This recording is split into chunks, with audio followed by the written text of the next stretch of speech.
Well, greetings and salutations, everyone. I hope everyone is still doing well. Tonight I have a very amazing bonus upload to share with you. Some very terrifying encounters and some of my favorite video clips. Before we get into them, a couple links.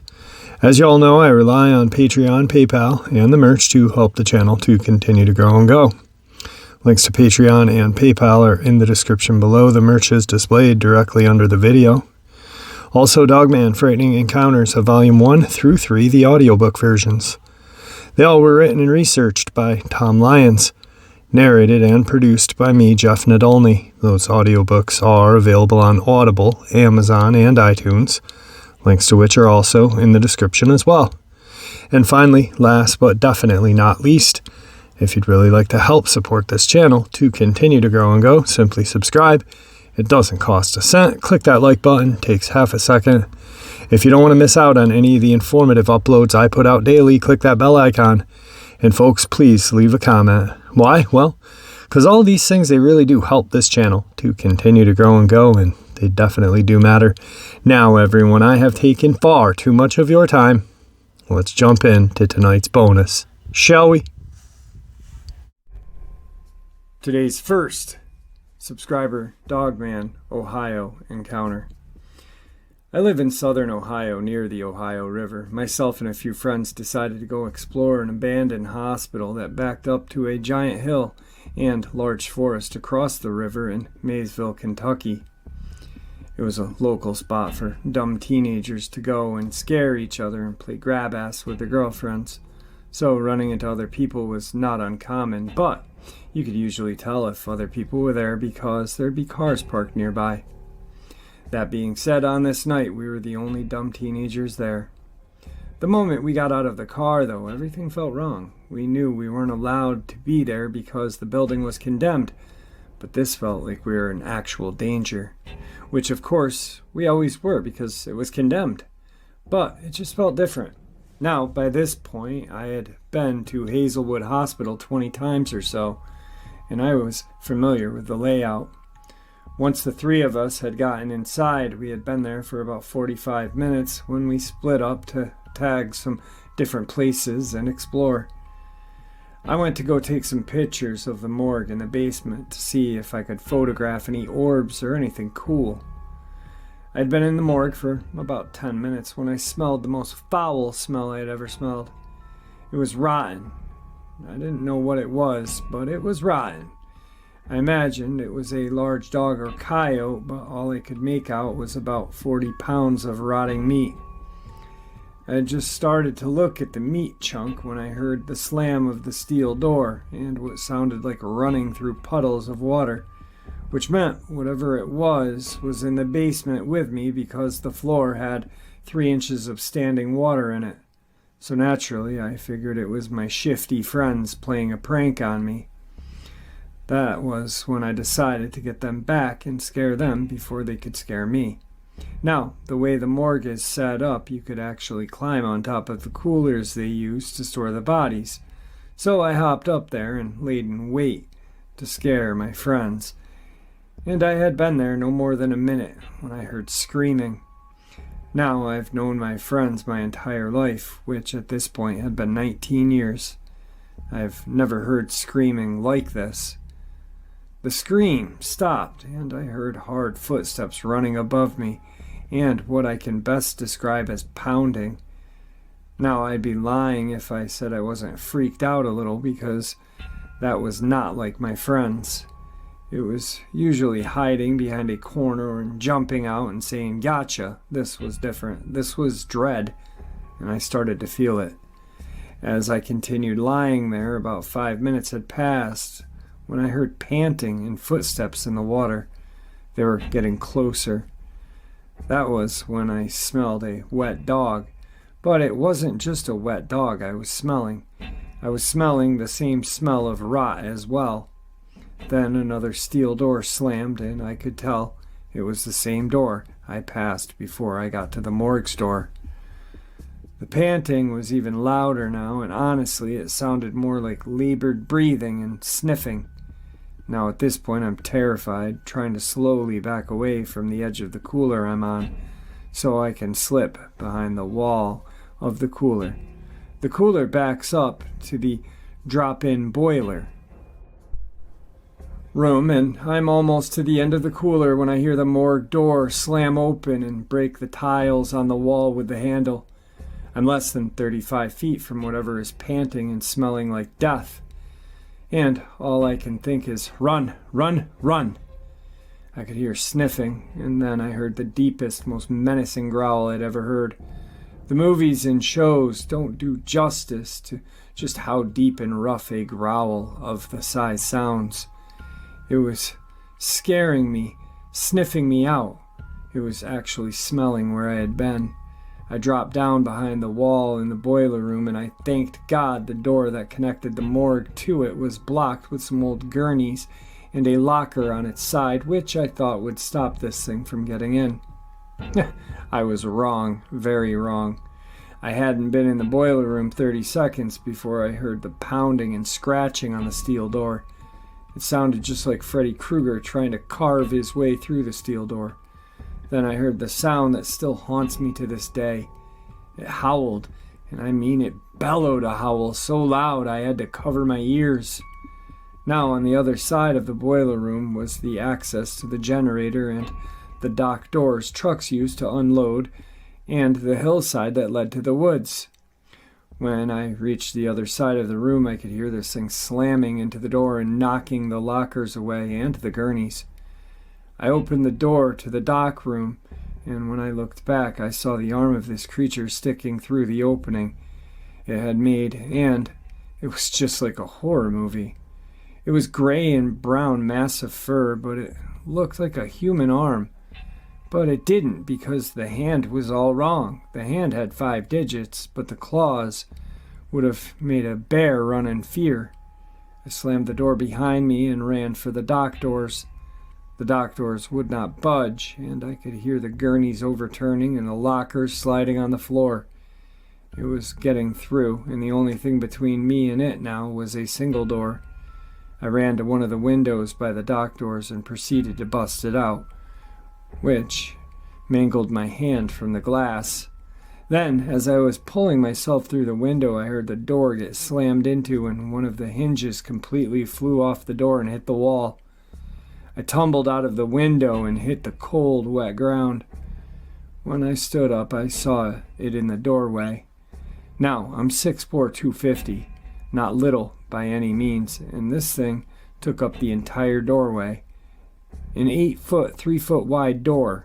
It was covered in head to toe gray and brown fur. It had a very narrow snout, almost like a Doberman Pinscher's, and its ears were just barely visible from the doorway. But I could tell they were pointed up, just like dogs. I couldn't believe what I was seeing. I was completely paralyzed. This thing was staring right into my soul, looking at every delicious part it was going to enjoy. I never felt like an item on the menu, but I can tell you it is terrifying. Then it snarled, and that woke me up from disbelief of what I was looking at. I turned and ran. I ran up the hill into the woods to get around the hospital to get back to the street where the car was parked. I hadn't made it 25 feet when I heard the clawing get out of the window. I knew I would never make it to the car this way, so I ran back towards the hospital where the fire escape ladder was. I had used the ladder before to climb to the roof and take pictures of the entire town. I completely skipped the first 3 rungs on the ladder and was now inside the enclosed part of the fire escape. Again, this thing howled, and I could feel waves of pure terror fill my body. My hand's killing me at this point, and I'm getting blood on everything, and just as I'm reaching the first floor window I could climb into, this thing slammed into the fire escape ladder, knocking me down a couple rungs. It leapt onto the outside of the fire escape and began clawing at my feet. Just as I reached the window, I felt it. Pain like nothing I had ever felt. It grabbed just above my ankle and yanked. and in doing so shredded my boot, the end of my jeans and my legs. I was able to pull myself into the first floor window, and I heard it push itself off the fire escape and head back the way it had come. Now at this point, I'm dragging my left leg, trying to keep my right hand in my hoodie pocket. The entrance we came in from was about 150 feet away down the main hall and around a left turn. As I'm halfway down the hall, I hear the steel doors slam again. I'm dragging myself down this hall, just trying to stay focused on getting out of this place. Then the howling starts again, and I can hear it getting closer. I make the turn and hear the pounding coming up the stairs from the basement. I make it to the entrance and hear the padding of hands and feet on the floor. I made the mistake of looking back just as it rounded the corner. It was running on all fours like a real dog. I bolted down the hill towards the street where the car was parked and realized the car was gone. They had left me. My only way of escape was gone. I just zoned out and kept running down the hill. My leg was throbbing, my hand was in agony, and all I could think was, I'm going to be doggy kibble.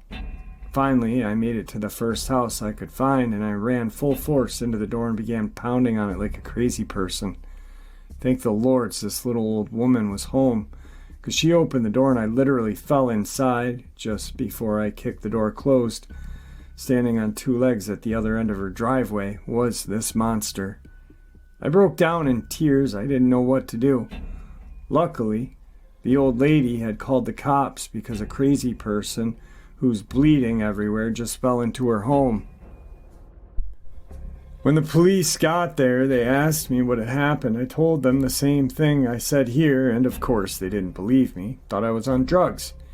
EMTs took me to the hospital, and when they did blood work, they found no substances in my system.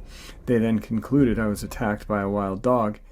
I ended up 36 stitches in my leg, 17 in my hand. I got a rabies shot and told the local wildlife officer my story. He informed me that they had reports of wild dogs running around the outside of town, ransacking garbage cans and killing some local pets.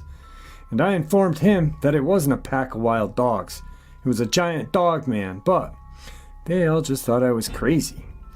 The only thing I had in my favor was the claw mark on my leg. Even the doctors were confused about how a wild dog could make a mark like that. Now, you know my encounter, and you know why I absolutely know we are not at the top of the food chain. I've never been back to Hazelwood Hospital, and I've detoured anyone from ever going there. That experience has haunted me for the last 11 years of my life. It has made me into the overcautious man I am. I always have to know where every exit is when I walk into a building, and I always know where large clumps of woods are. This experience changed me forever, and it changed the way I look at the world we live in. Just because we all haven't seen something doesn't mean it doesn't exist. It just means some people haven't been hunted for their life. I have no doubt what stalks me that night was the Dogman. I know it in my bones. Thanks for sharing, Jeff. Today's second Ohio subscriber submission. Hey Jeff, hope all is well. Here's my encounter. Please use my name, John Boy.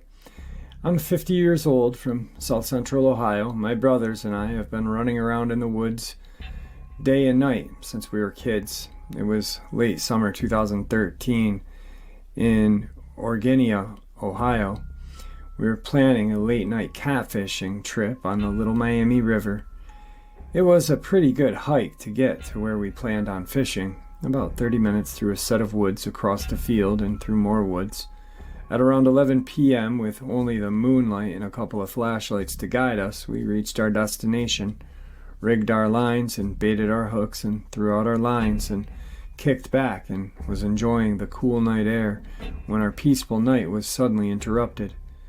By peaceful, I mean no crickets, no tree frogs, none. The usual sounds you'd expect at a river on a warm summer night. We heard a loud howling roar from across the river. My brothers and I looked at each other, and before any of us could utter a word, there came a crashing from the woods across the river, and a huge silhouette or shadow was standing at the edge of the woods close to the river. All we could make out was a black shape standing at the wood's edge, just out of reach from our flashlights. It looked to be somewhat human-like, but much too big to be a man, and appeared to be somewhat hunched over. If I had to guess its height, I'd say 8 feet or so. We only saw it for a couple of seconds, then another howling roar sounded, and which vibrated through my chest. Without a word, we jumped up and grabbed our poles, and without reeling them, started running back the way we came, hooks and lines getting tangled in the trees until our rods were pulled out of our hands by the trees and brush. We just left the poles and kept running. I think the poles are still in those woods to this day. We exited the woods a lot faster than we entered them. 3 grown men running like scared little kids. We have returned recently during the day and were going fishing there until I felt uneasy and I couldn't. We left. We agreed not to tell anyone about that night and haven't until now. I talked to my brothers and they agreed to me telling the story to you. I believe Ohio to be a hot spot for Dogman, and with the recent upload about the Ross County, Ohio brothers that took down a Dogman, I felt compelled to share my encounter. Thank you, Jeff, for all you do. I appreciate it. God bless. And here is that encounter that he just mentioned. Hey, Jeff, please don't use my real name. This encounter happened to my brother and I in the late 80s, early 90s. It was the second day of deer season in southern Ohio. My brother had a .358 Winchester and I had a .308 Ruger, which you are not supposed to be hunting with. The farm we hunted on was rented by my dad's brother. I've hunted on this farm from 1966, when I had turned 13. Now, the day had started early, like all deer hunts do, on the stand by 5:30. I was sitting on a fallen log with my back to the woods, facing a freshly shelled cornfield. My brother was 50 to 60 yards to my right, sitting on a tree stump facing the same field. At about 10 a.m., my brother started shooting, so I stepped out to maybe get a shot at a deer also. Only, when I stepped out, it wasn't a deer my brother was shooting at, but what looked like a giant German shepherd charging at him on its hind legs. So I raised my rifle and shot, hitting it in the right shoulder, and the second shot hit it in the head. It fell down right as it swept at my brother. I ran down to where my brother was there. He had a slash on his left shoulder. I think his coat kept it from being worse. So we got to our Jeep and took him to our uncle's house and called the squad. When it came, so did the sheriff and the ODNR, because my aunt had said a wild animal attack. I have a friend I knew from the ODNR who was hunting on another farm. He arrived also. My brother went in the squad, and I took everyone back to look at what we described, to have a look-see. No one believed us, so seeing is believing, right? This thing we had shot looked like a werewolf, long black hair like a wolf. Its belly fur was white, paws and fingers like a raccoon, only huge, and claws 3 to 4 inches long. Rear feet like a raccoon, only 15 inches long. Teeth just like a giant dog or wolf, very muscular upper body. And the legs very not wolf-like and way more man-like. Long dog-like muzzle, pointed ears on the top of its head. My brother had shot it 4 times in the chest area. I had shot twice, once in the right shoulder area and the head shot. No one from the ODNR or sheriff knew what it was, and they took tons of pictures of it. Now, this was before I had a cell phone and I didn't have a camera, so I asked my friend from the ODNR if he would get me and my brother some pics. He said yeah, and a few weeks later I asked him about the pictures and he said none of them developed. This is what my brother told how this unfolded. He said he saw 3 what he thought were German Shepherd dogs coming across the cornfield, kind of loping along towards him. And he didn't give it much thought because the neighbor farm had some dogs, but as they came closer he noticed they were huge, so he started keeping a closer eye on them. He said when they got to 125 yards away, they stopped He said the larger one growled and looked at him, almost smiling/grinning. The other two started running to my brother's right, and the larger stood on its hind legs and charged at him. That's when he started shooting, and I came into the picture. They decided to wait till the next day to retrieve the body, so they left a new ODNR game warden there to stay overnight, and all through the night he heard howls and shrieks. His words. He had fallen asleep later, and when he woke up sometime after 8 in the morning, the werewolf body was gone. Nothing was ever done or said about it that I know of. Also, on the new ODNR guy's truck was strange handprints on both doors. Also, I've asked my now retired ODNR friend about the pics several times, usually every time I see him. He says he doesn't know what I'm talking about. Also, this thing looked like a werewolf in Van Helsing's movie, exactly like it. Brother's fine, just a giant scratch mark on his shoulder and across his chest. Can't hardly see them today, but gave up hunting after all of that. I still hunt there to this day, but always take plenty of firepower and ammo. Me and him talk about it sometimes, but he won't talk to anyone else about it. And you are the only one I'll ever told this story to other than my family. If you think the story is worth sharing, you may do so, just don't say who wrote it. Thanks for listening. Next email I got from the sub. Also, Jeff, my brother's injury was listed as a dog bite. Next email, an hour later, or 20 minutes later. Also, Jeff, it was the first day of gun season in Ohio. Second, the thing smelled really bad, like wet dog and roadkill that was a few days old. Don't know if I said that before. Thanks again. Third, sorry Jeff, old memory. Creature was around 7.5 foot tall. My brother also said when he first saw them, they were on all fours but walked very odd, and also said when the big one charged on its hind legs, the other two ran off on all fours. Now, I did interview with him, and it was a great interview, great guy. Sometime in the near future, I'd like to get him back on if he's willing. I don't know if his brother ever heard the interview, but I think maybe he should play the interview. If you're listening, maybe try playing the interview that you and I did together for your brother. Maybe that'll help him. And maybe someday he'd like to come on. I think it'd be pretty cool if I had both you guys on, kind of like like an old, what were they called, party lines or whatever, and just talking about Dogman. Anyway, moving on. Today's fourth Ohio subscriber submission. Hey Jeff, my name's Dan, and I'll be the first to tell you my full name because I know damn well what I saw and what truly happened on that day. And if I get crap, I don't care. I'm telling you about this 5 days after it happened, so it's still fresh in my head. Because you know how you wake up from a vivid dream with lots of detail, then like an hour later you go and tell the dream to someone and it slowly fades away? Well, anyway, here's my encounter. The day was Wednesday, February 12th, 2020. I was coming home from work that evening, and my drive takes me about an hour to get home.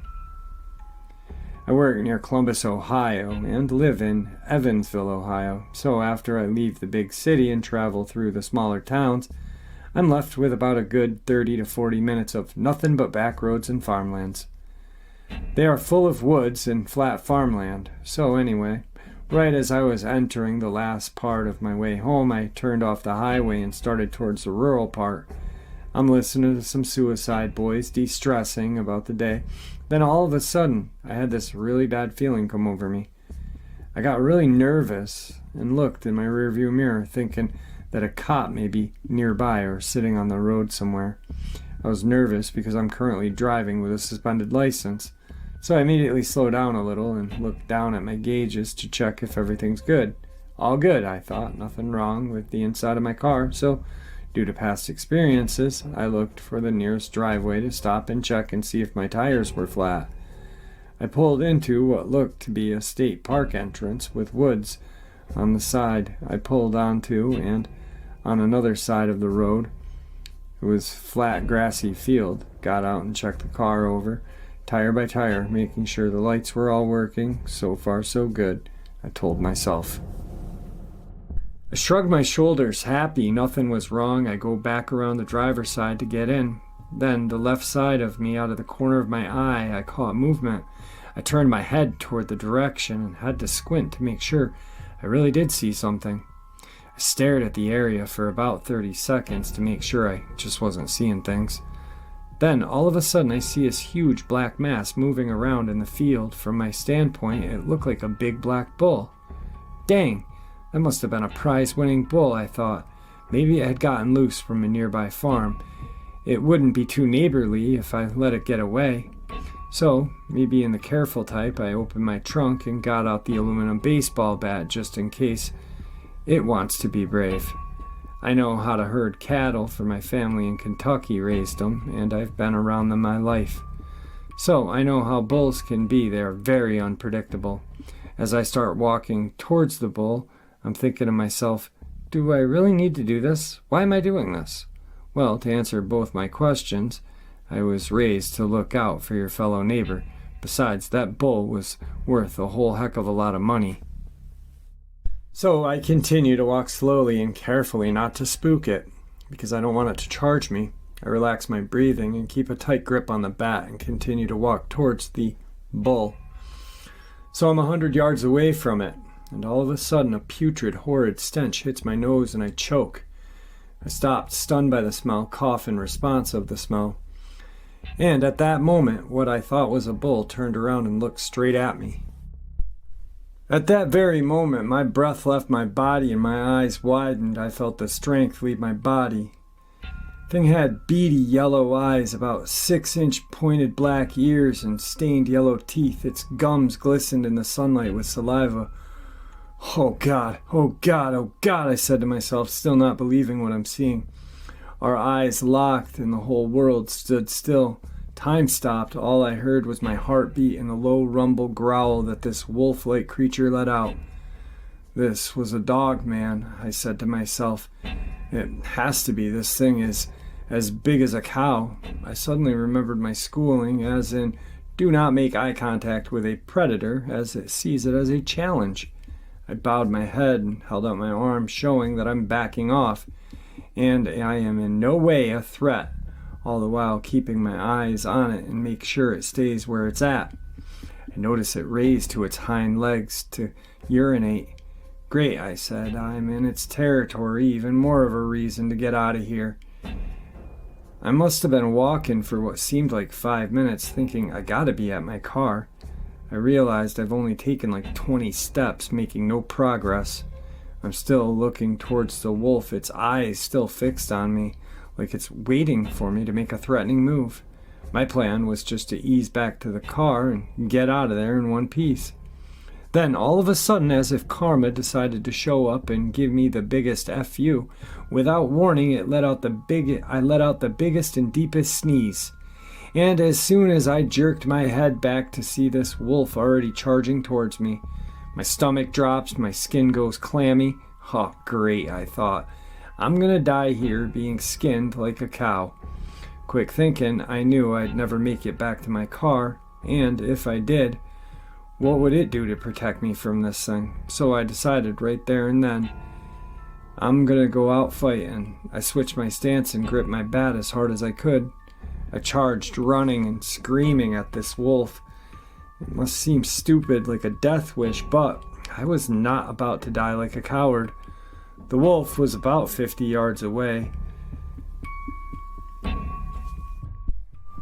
This creature's tongue hanging out, drool flying from its mouth, I could feel with each step it took vibrating the earth. I had to think quick. If I try to hit it in the head, I run the risk of it biting me or slashing me with its claws.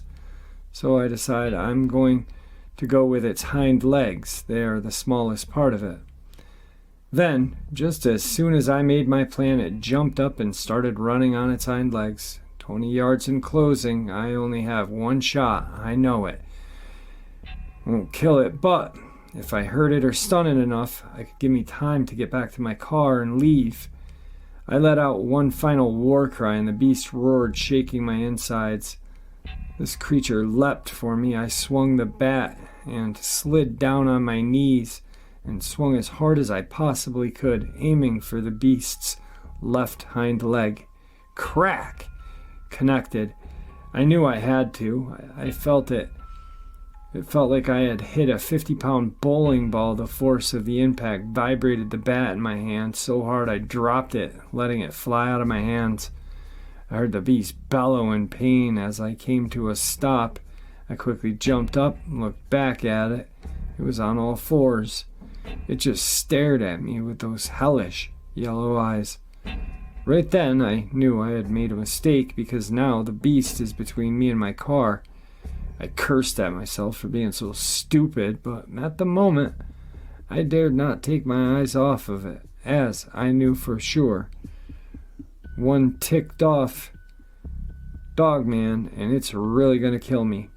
But to my surprise, it looked at me up and down and just nodded as if saying, "You outsmarted me, you may live another day," or something like that. Then it hobbled off toward the forest, confused and stunned.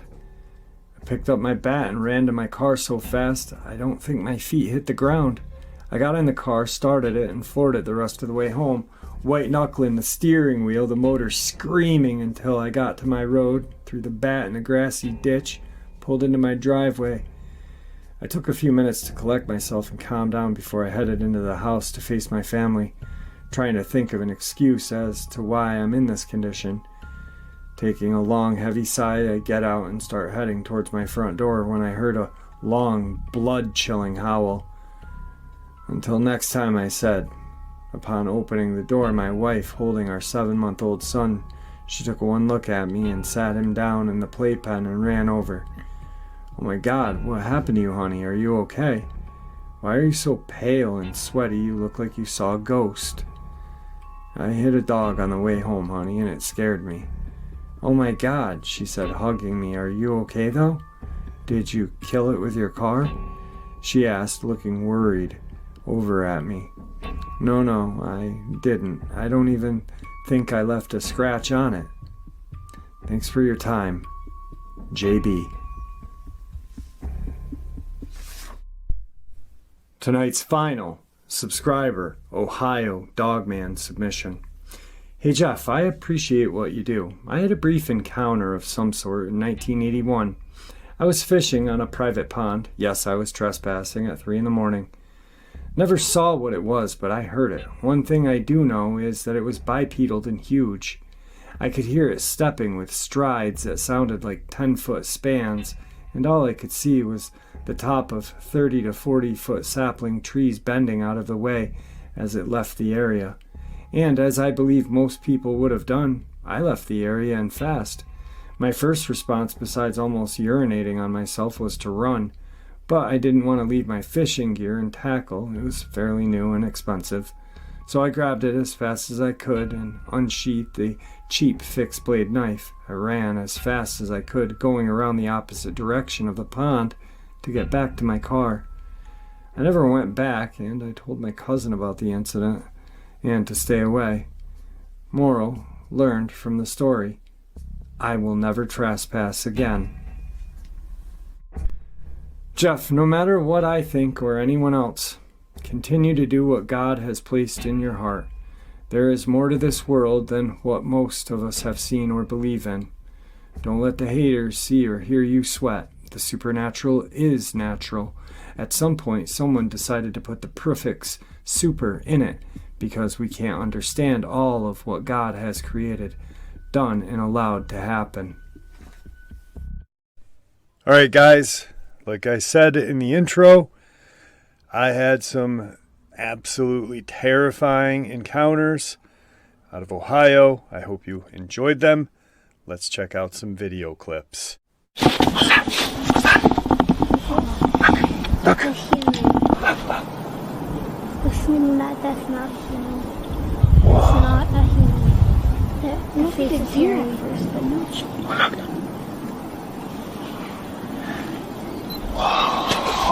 That is not a human. Oh my god.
Alright folks, some of my favorite video clips that I have somewhat of a copyright to, I guess.